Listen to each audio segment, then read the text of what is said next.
श्री साईं बाबा के पास ऊदी से भी अधिक प्रभावशाली और चमत्कारी जो ये एक वस्तु है, क्या आप इसके बारे में जानते हैं? और ये कि इस वस्तु को आप सहजता से कहाँ से प्राप्त कर सकते हैं? ये वस्तु किसी व्यक्ति के प्राण को यम के द्वार से यानी आईसीयू में से भी वापस खींच सकती है।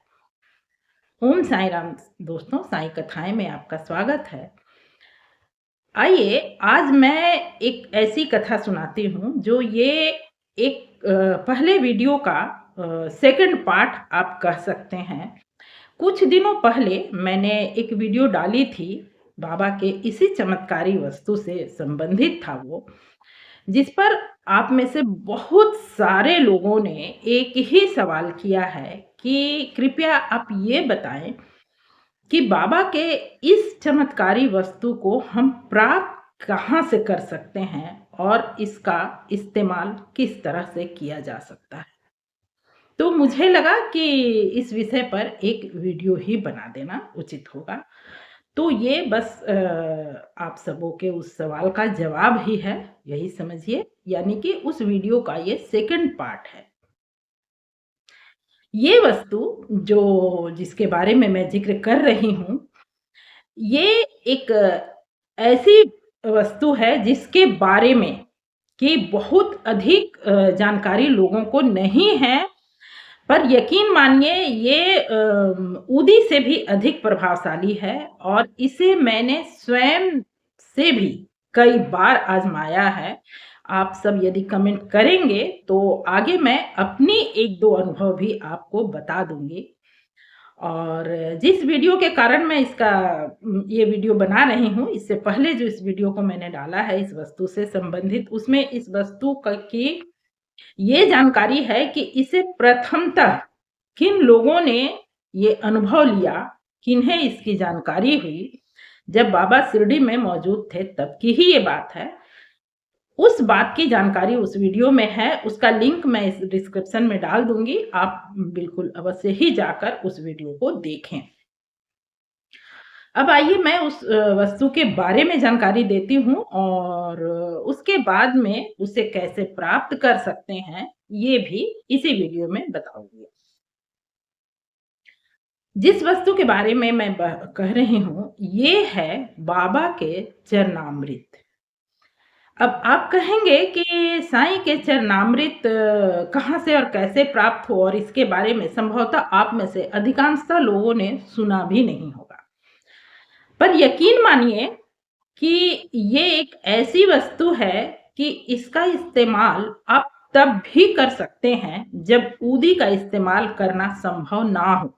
यानी कि संभव नहीं होने का अर्थ है कि अगर आपके शरीर पर किसी ऐसे पार्ट में कोई तकलीफ हो जाए जहां कि आप ऊदी का इस्तेमाल नहीं कर सकते हैं, वहां भी आप चरणामृत का इस्तेमाल कर सकते हैं, क्योंकि वो जल है, वो पानी है, उसे आप शरीर के किसी भी अंग में लगा सकते हैं।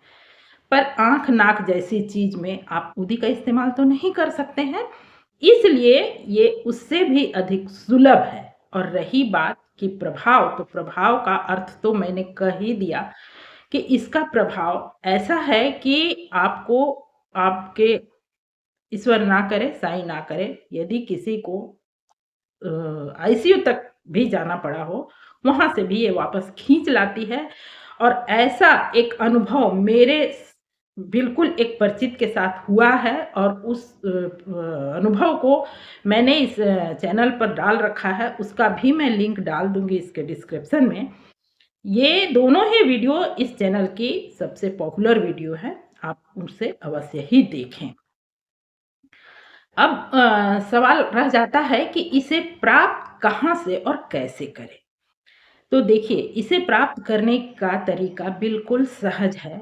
आप चाहे कहीं भी रह रहे हो, भारत से देख रहे हो, भारत में रह रहे हो या विदेश में रह रहे हो।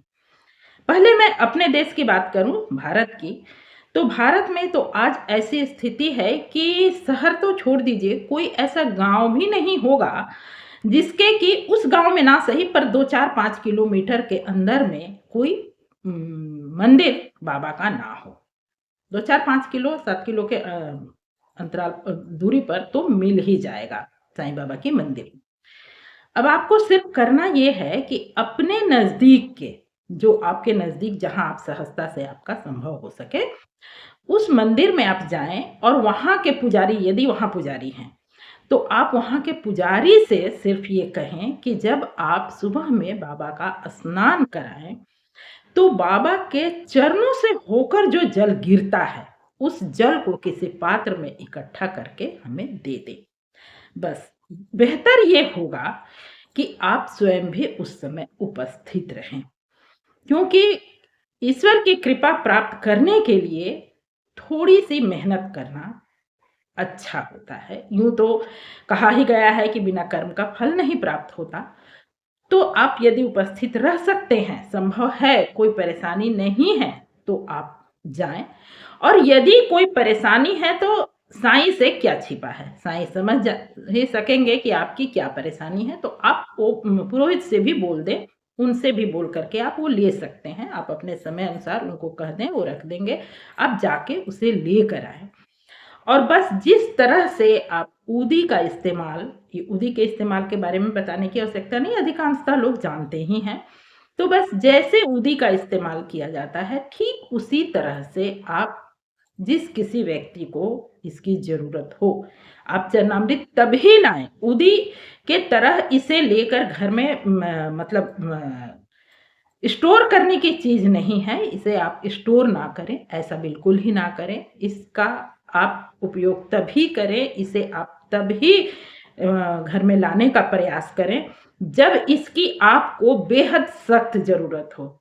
क्योंकि विश्वास ही सबसे बड़ी चीज़ है और किसी चीज़ का महत्व को जानना बहुत मायने रखता है। यूँ आज़माने के लिए नहीं करना चाहिए। तो बस ऐसे समय में आप लेकर आएँ और जिस किसी भी व्यक्ति को इसका ज़रूरत हो, आपके परिवार में, आपके पड़ोस में, किसी को भी आप यदि चाहें आप दें और उसके बाद मन में इसे इस्तेमाल करते हुए साईं पर भरोसा, विश्वास बनाए रखें और बिल्कुल तय है, आज तक मैंने जितने भी लोगों को देखा है, जितने भी लोगों को बताया है, कभी भी ये खाली नहीं जाता। अब ये बात और है कि जीवन में एक वो दिन तो आता है, जब साईं असमर्थ होते हैं। असमर्थ यानी उसे वो सृष्टि का नियम के तहत उसे नहीं कर पाते, ऐसा होता तो कभी बैजा माँ बाबा के जीवन से गई नहीं होती और श्मशान जैसी चीज़ की ज़रूरत ही ना होती। पर वो नहीं है, पर बाकी जो कुछ भी यदि आप किसी बीमारी, किसी परेशानी से त्रस्त हैं, तो यकीन मानिए, भरोसा रखिए और श्रद्धा के साथ इस्तेमाल करके देखिए, बिल्कुल ऊदी से भी अधिक प्रभावशाली है और सहजता से प्राप्त होने वाली चीज़ है। आप इसे इस्तेमाल करें और आप लोगों में से जिन लोगों को भी यदि ये फ़ायदा हुआ है उस वीडियो से या इस वीडियो से, तो कमेंट करके अवश्य बताइएगा और इसे आप पहले वीडियो का सेकंड पार्ट ही समझें और इसमें जो मैं 2 लिंक डालूँगी उसे अवश्य देखें, इससे आपको बहुत अधिक फ़ायदा होगा क्योंकि आपको उसे इस्तेमाल करने का तरीका उसमें अच्छी तरह से पता चल जाएगा, बहुत गहराई से उसमें मैंने बताया है। तो आप उसे अवश्य देख लें और आगे आप इसे इस्तेमाल करें। आज के लिए बस इतना ही, मिलती हूँ फिर से किसी ऐसी ही वीडियो के साथ। आप कमेंट करेंगे तो मैं और भी जानकारीपूर्ण वीडियो बनाया करूँगी। आज के लिए इतना ही। यदि आप ऐसी ही जानकारीपूर्ण कहानी, जानकारीपूर्ण वीडियो देखना चाहते हैं, तो इस चैनल को ज़रूर सब्सक्राइब करें। मिलते हूँ किसी अगले वीडियो में, तब तक के लिए ओम साईं राम, नमस्कार।